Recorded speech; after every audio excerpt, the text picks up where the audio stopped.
You ask Tiger to calculate. This deals with linear inequalities with one unknown. The final result is x smaller than 5. Let's solve it step by step. Group all constants on the right side of the inequality.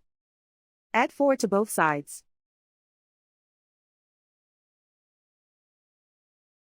Simplify the arithmetic.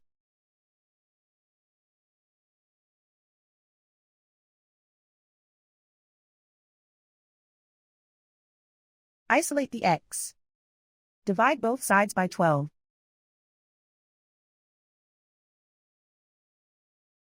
Simplify the fraction.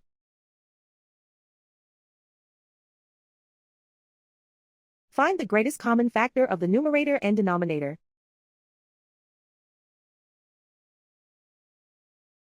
Factor out and cancel the greatest common factor.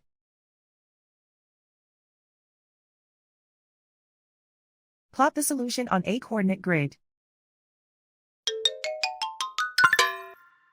And so the final result is x smaller than 5.